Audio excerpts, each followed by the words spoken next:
Alright, if you followed our video last week where we took the couch from this inexpensive set of furniture and we reupholstered it, this week I'm going to play with the chair.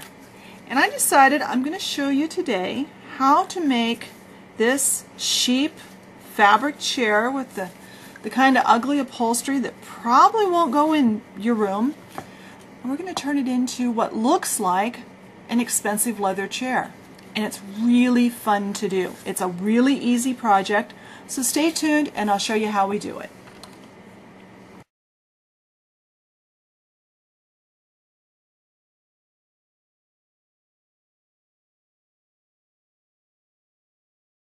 Alright, so first let's talk about what we need. Well, we need our chair. And this can be any style chair. You could do, like the little ottoman would be a good candidate too. Chair, a couch, whatever piece of fabric covered furniture you've got.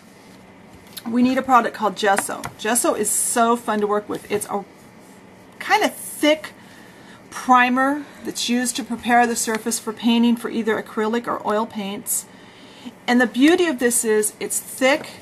It will cover up this, not only the design but the texture, and we can sand it to get it smooth.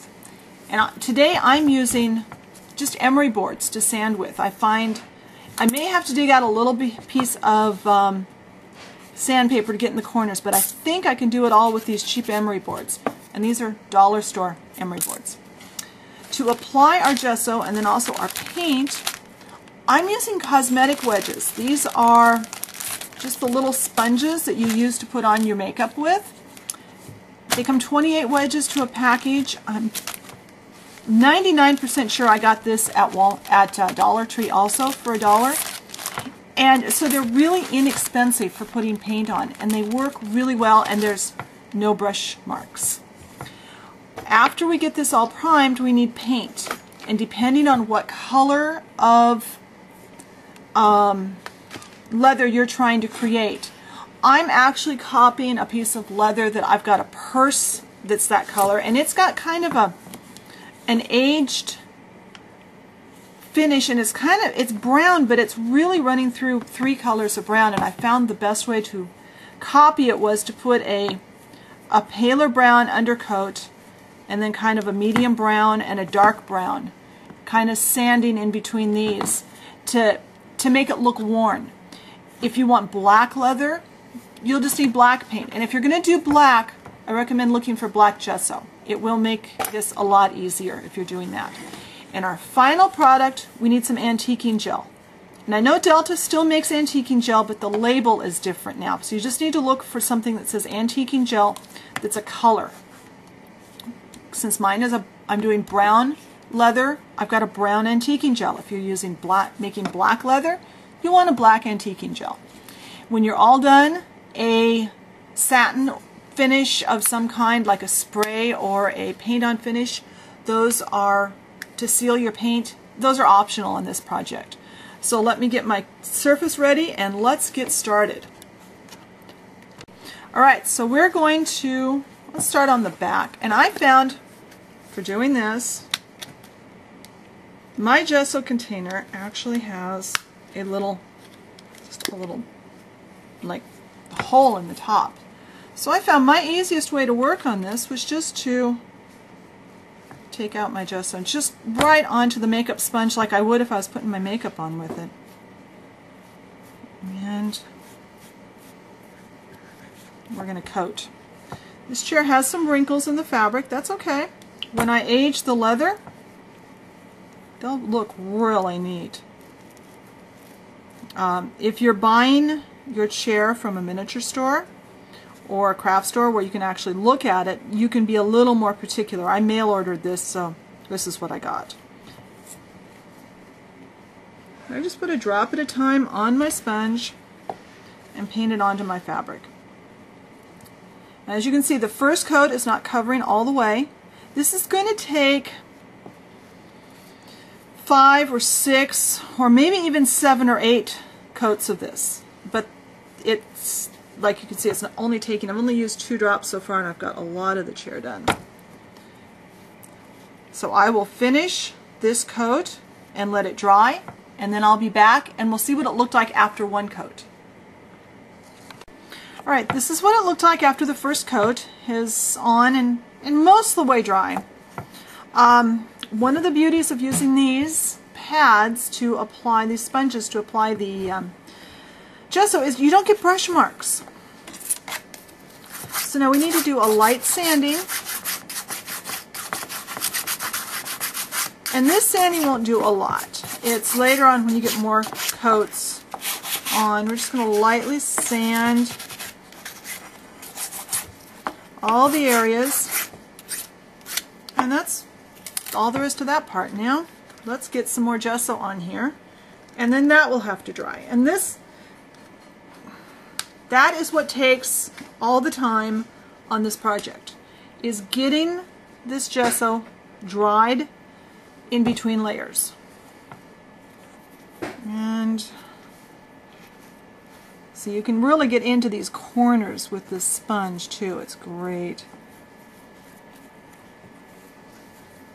I did a sample project up the other day and I used a brush instead of the sponge and I had so many brush marks.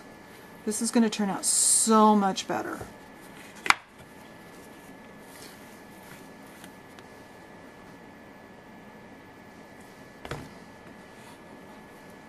So I also figured out to just put the gesso on the sponge a drop at a time because I wasted an awful lot of it by putting it out in a bowl, because you really aren't using very much to cover this in a coat.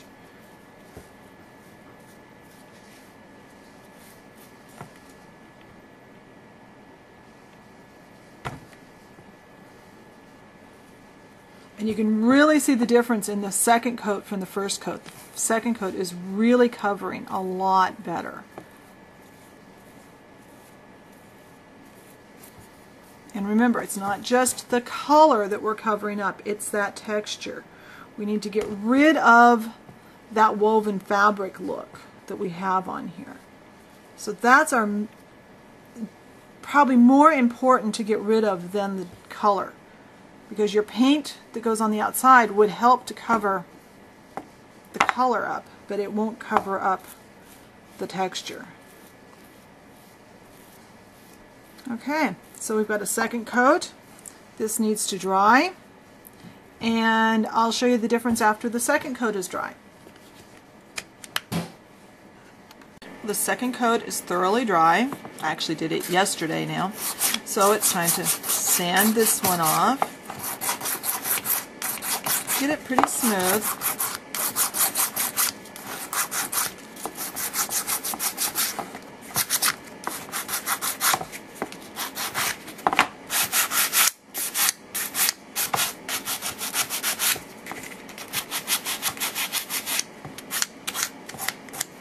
And next, whoops, spun off. I'll be putting another coat of gesso on there, and then sanding it again, and another coat, and another coat.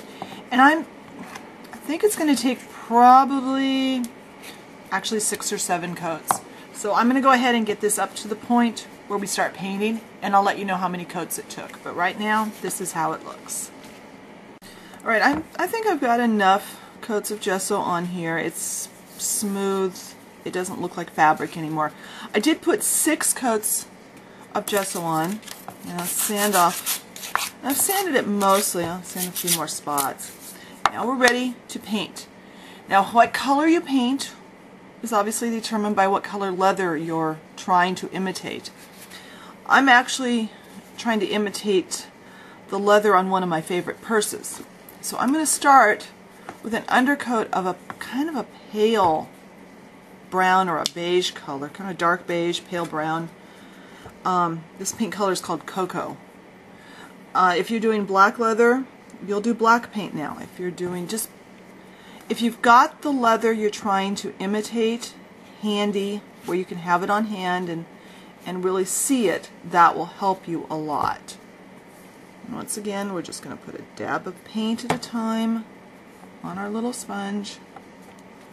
You see, I can get down in that corner.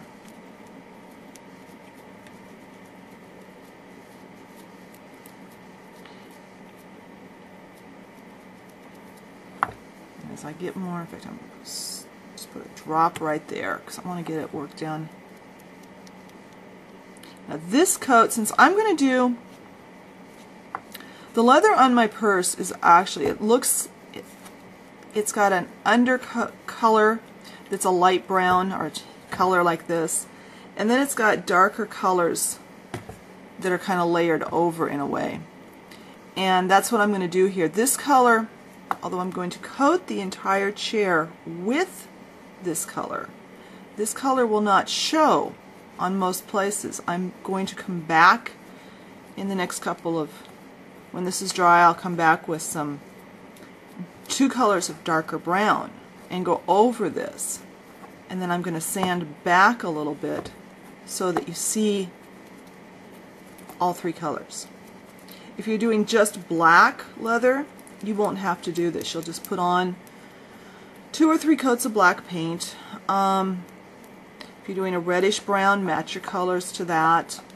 Like I said, it'll help if you have the color leather you're trying to imitate, whether it's at least a picture, if not, you know, a purse or a pair of shoes or a belt or something that you can look at while you're doing this, while you're picking your colors.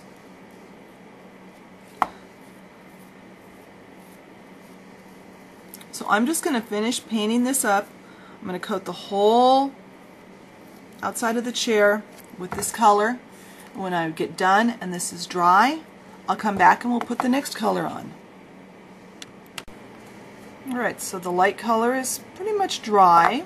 It's time to put on the medium color I'm using, and the medium color today is autumn brown. Remember, if you're doing like a black, you'll only need black paint. You won't need to layer it like this. And also if you're using black, I would really try to get the black gesso because it makes your life so much faster. Oops. So this one we're just going to rub on, and I'm not going to cover everywhere with this. I'm going to cover most. There's something on my sponge, so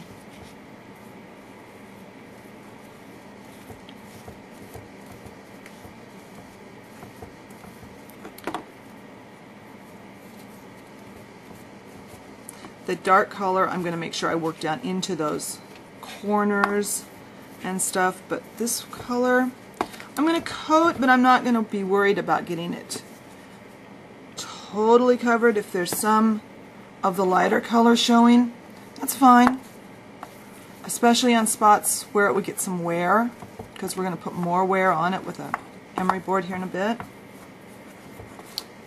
But like I said, I'm kind of copying the color of one of my favorite purses, and it's really obvious that it's got the lighter color underneath and then the darker is dyed over it.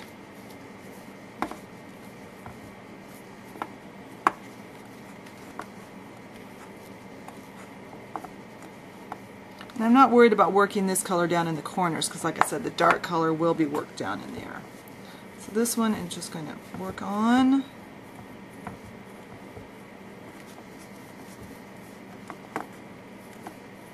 And there. Then when this dries, we'll go with the last color, and I'll be back then. Alright, my medium color is all dry now, so it's time to start working on the darkest color. And for this, I think I'm actually going to put just a pool of paint here. I want to get just the corner, and I want to get in, to begin with, I want to get this really worked in to all of these corners.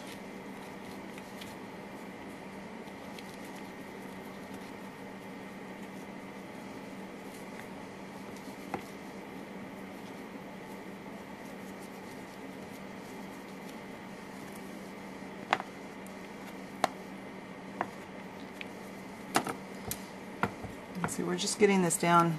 We want to get this to start with down in here, and I'm going to put it over the whole chair, but I want, or well, not completely covering, but kind of wiped over it. But I want to make sure it's especially in these down here in the parts that would not get wear at all. So when you look at a leather chair that's broken in, there's always more dark there.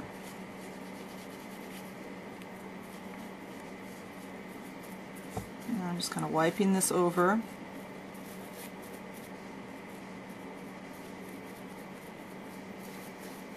And this doesn't have, like I said, it's not a complete coat, it's just a kind of wiped on, kind of mottled looking. Because when this dries, I'm going to come back with the emery board again, and we're going to sand some of this back to where we see all the colors. So this just needs to dry, and then we're going to sand it off some more, and then our last coat that we'll put on after we sand it is an antiquing gel. So we'll talk about that in a minute. Right now the paint is dry. We need to take our emery board. Like I got a little too much paint there, so I'll kind of even it off. And think about where your chair would be the most worn. And a nice little circular motion works really well.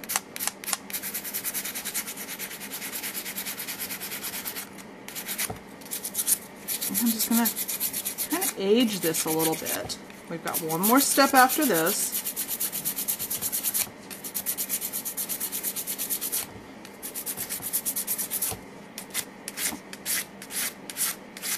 I like to add on the edges you want to add, go around those edges, kind of knock the color off the edges.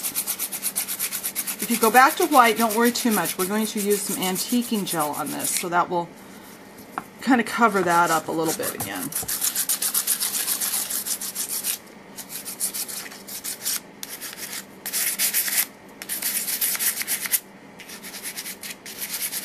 Alright, I like that. So now let's get a fresh sponge. I'll throw this one away actually.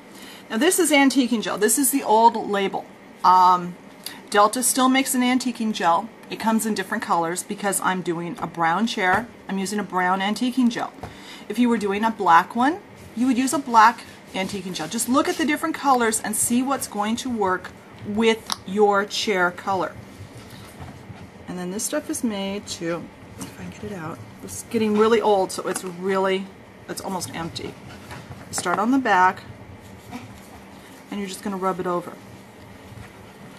And it's a different consistency than paint, and it's more translucent. So it's just going to kind of add just a really nice mellow tone to this chair.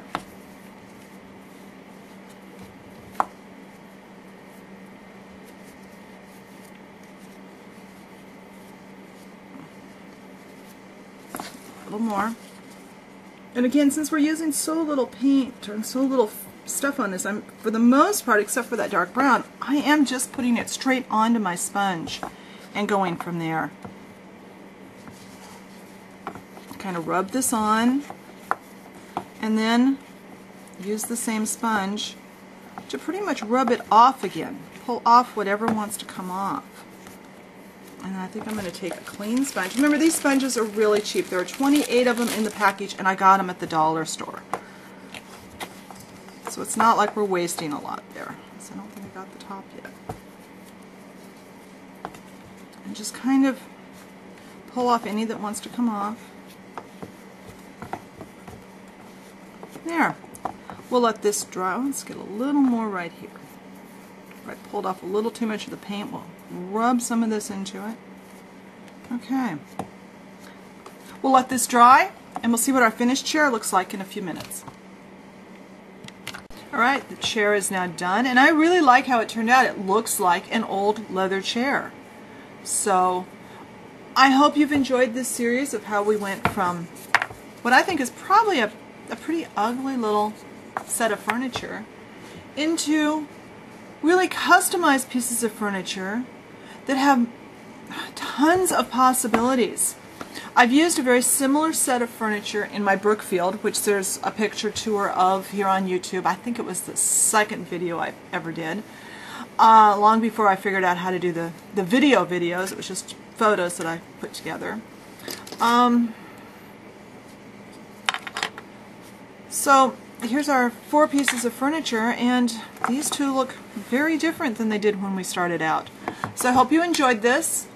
If you try any of these projects, be sure and let me know how it turned out. Find us on Facebook, like us, and post pictures of how yours turned out. I'd love to see it. I also love questions and requests. If you have a video you want to see, just ask. I'd love to do them. Do what you guys want to see.